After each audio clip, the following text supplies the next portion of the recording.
Hi friends, आज हम पढ़ते क्वाड्रेटिक इक्वेशंस के बारे में। तो क्वाड्रेटिक इक्वेशंस होती क्या है, हमने पॉलिनोमियल्स पढ़े थे तो उनमें हमने देखा था कि क्वाड्रेटिक इक्वेशंस वो इक्वेशंस होती है जिसकी हाईएस्ट पावर क्या होती है, 2।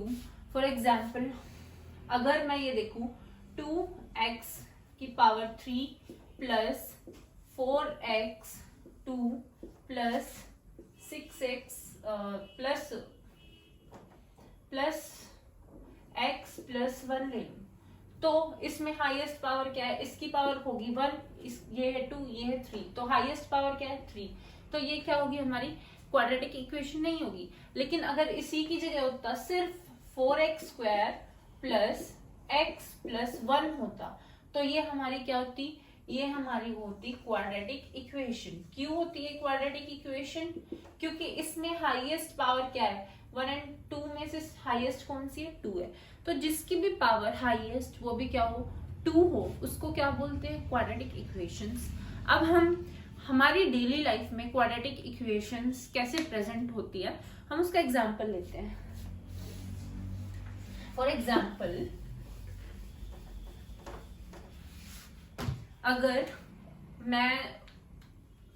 अगर एक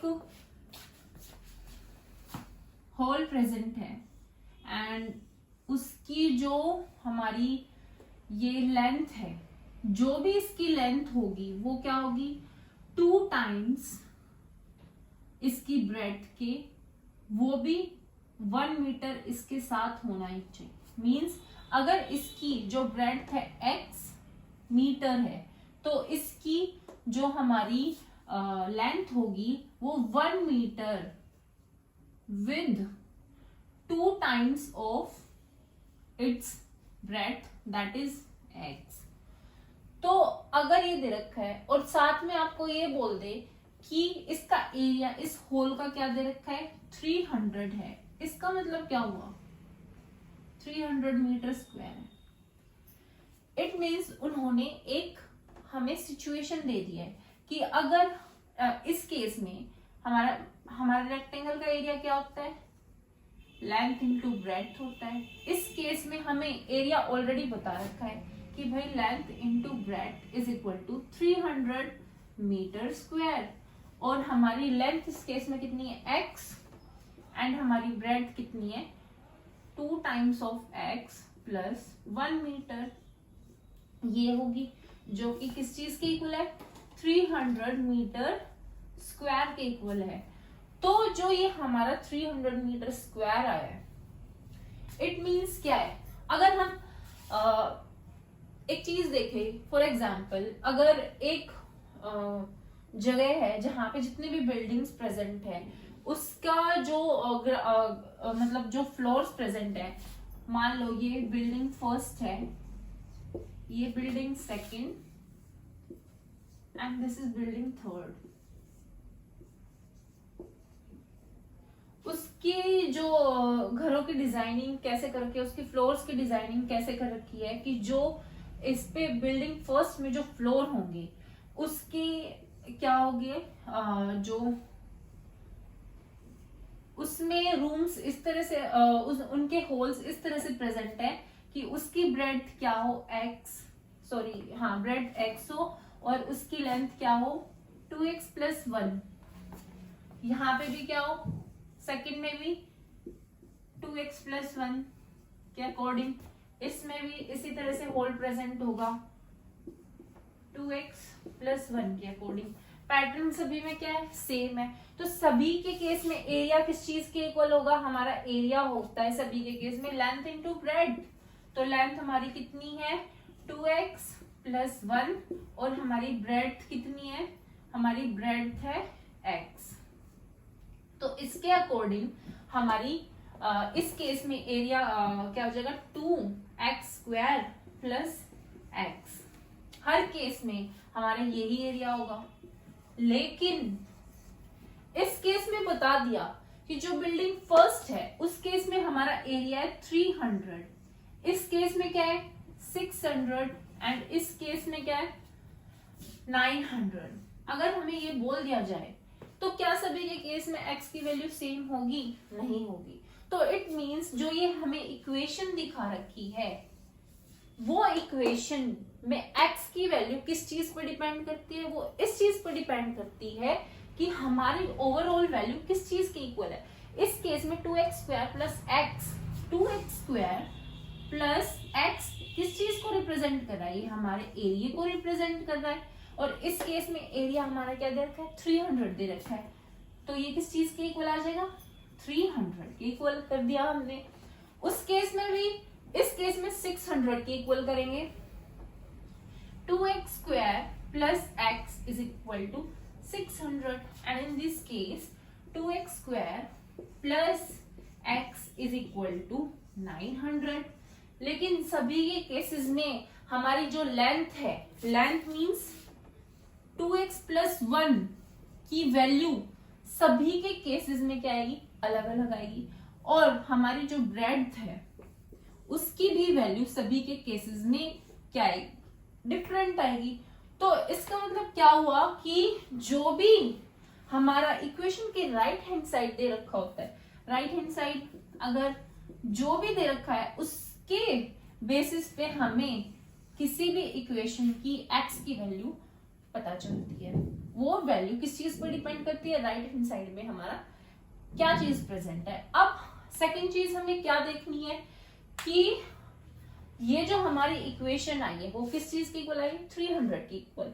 तो इट मींस जो हमें क्वेश्चन में क्या गिवन था, हमें क्वेश्चन में गिवन था कि कोई भी होल प्रेजेंट है और उसकी जो होल की ब्रेड्थ जो भी होगी उसकी लेंथ क्या होनी चाहिए, उसकी लेंथ होनी चाहिए हमारी 2 times the breadth plus 1 metre extra उसमें प्रेजेंट होगा ही होगा। ये हमारा 300 के इक्वल आ रहा है। अगर हम 300 को इस साइड लेके जाए, 2x² प्लस x, इस साइड अगर हम 300 को ले गए माइनस 300 इज इक्वल टू 0। ये इक्वेशन अपने आप में ये रिप्रेजेंट करती है कि जो हमने जो एज्यूम किया है कि ये x है, ये 2x plus 1 is 2x plus 1 इसकी लेंथ है और x इसकी ब्रेड्थ है। ये अपने आप में जो हमारी एजम्पशन है, जो हमने इसको रिप्रेजेंट करने के लिए इक्वेशन बनाई है, वो क्या है, ठीक, ये तभी ठीक मानी जाएगी जब ये 0 के इक्वल होगी। क्यों, अब ऐसा क्यों होता है कि 0 के इक्वल ही होने चाहिए। अब देखना कि अगर फॉर एग्जाम्पल इसी केस को ले लेते हैं, लेकिन थोड़ा सिंपल बनाते हैं इस केस को सिंपल बनाने के लिए क्या करते हैं हम,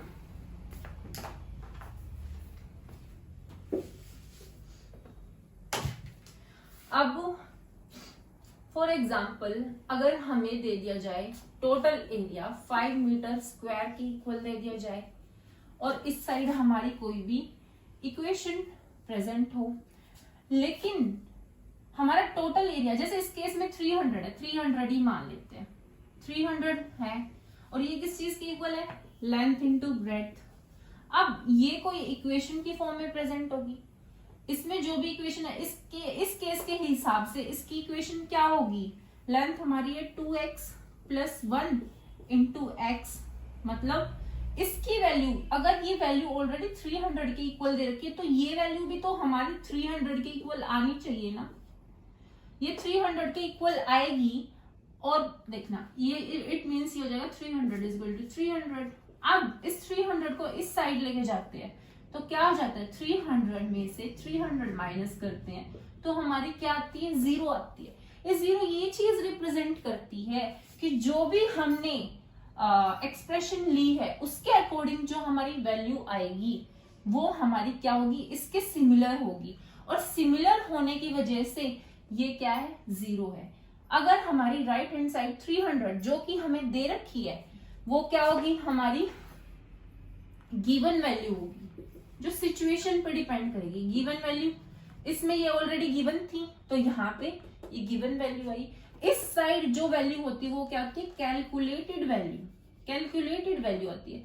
और जब हमारी कैलकुलेटेड वैल्यू इक्वल हो जाती है गिवन वैल्यू के, इट मींस जो हमने एक्सप्रेशन बनाई है वो क्या है, हमारी ठीक है। और जब एक्सप्रेशन ही ठीक हो गई तो इट मींस वो क्या, इक्वल, जीरो के इक्वल हो गया।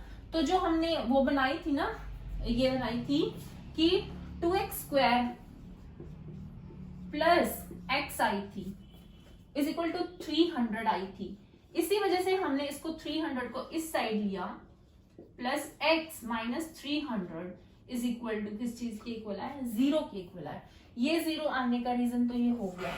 अब आप इसमें ये देखिएगा कि जब ऐसे कोई भी चीज प्रेजेंट होती है, इसमें जो ये वाली कांस्टेंट वैल्यू होती है वो क्या रिप्रेजेंट करती है, वो रिप्रेजेंट करती है कि जो ये स्टार्टिंग की वैल्यूज है वो किस चीज के इक्वल आनी चाहिए। क्योंकि जैसे 2x² plus x minus 300 is equal to 0, it means जो ये 2x² प्लस x क्या था हमारे, क्या रिप्रेजेंट कर रहा था, लेंथ इंटू ब्रेड्थ, या फिर हम बोल सकते हैं एरिया को रिप्रेजेंट कर रहा था। ये 300 के इक्वल आनी चाहिए, माइनस 300 तभी तो 0 के इक्वल होगा। तो ये भी एरिया को रिप्रेजेंट कर रही होती है और ये भी एरिया को रिप्रेजेंट कर रही है इस केस में। तो जो हमारी कांस्टेंट वैल्यू होती है, मोस्टली क्या होता है कि वो कांस्टेंट वैल्यू हमें ये रिप्रेजेंट करती है कि हमारी जो ये स्क्वायर में है और अकेले x प्रेजेंट है वो किस चीज के इक्वल आना चाहिए। सेकंड चीज अगर हम ये देखें कि कैलकुलेटेड एंड गिवन वैल्यू अगर हमें दे रखी है उसके अकॉर्डिंग जीरो का मतलब क्या होता है। अब हम ये देखते हैं कि अगर जीरो ना आके कुछ और आ जाए तो इस चीज का मतलब क्या है, इस चीज का मतलब है कि जैसे ये 300 था, ठीक है, ये हमारा क्या था, गिवन वैल्यू थी। गिवन वैल्यू के अकॉर्डिंग क्या आना चाहिए, 300 के इक्वल आना चाहिए। लेकिन एक्सप्रेशन में अगर हमने वैल्यू पुट की और इससे यहाँ पे क्या आ गया, 310 आ गया, ये तो हमारी क्या थी, गिवन थी, लेकिन आई कितनी, 310। तो इट मीन्स जो हमने लेंथ इंटू ब्रेड्थ की एक्सप्रेशन बनाई है, क्या बनी थी हमारी, 2x² प्लस x बनी थी, होनी चाहिए ये। इट मीन्स कुछ और ही बना दी हमने, इट मीन्स जो हमने ये 2x² प्लस x नहीं बनी, कुछ और ही बना दी, जिसकी वजह से हमारी क्या आई, 310 आई। 310 आई, इसको अगर हम इस साइड लेके जाए, left hand side, 310 minus 300 is equal to क्या होगा, ये होगा 10 के इक्वल। लेकिन 10 तो आना नहीं चाहिए क्योंकि ये भी हमारा एरिया रिप्रेजेंट कर रहा था, ये भी हमारा एरिया रिप्रेजेंट कर रहा था, और एरिया तो इक्वल ही होना चाहिए। तो ये 10 हमें क्या डिनोट करता है, ये 10 हमें ये बताता है कि इस 10 की वजह से हमारा क्या हुआ है, 10 या तो एक्स्ट्रा लिया गया है, ठीक है, जिसकी वजह से हमारा क्या आया है, हमारा डिफरेंस एक्स्ट्रा आ गया है, और जिसकी वजह से हमारा जो ये एरिया है जो हमने कैलकुलेट किया है वो ज्यादा है, किससे, जितना होना चाहिए गिवन से। हमारा 10 नंबर की वजह से ये हमारा क्या हो गया है, कैलकुलेटेड वैल्यू हमारी क्या हो गई है, ज्यादा हो गई है। तो इससे हमें पता चल जाता है कि हमने जो एक्सप्रेशन बनाई है वो ठीक बनाई है या नहीं बनाई है।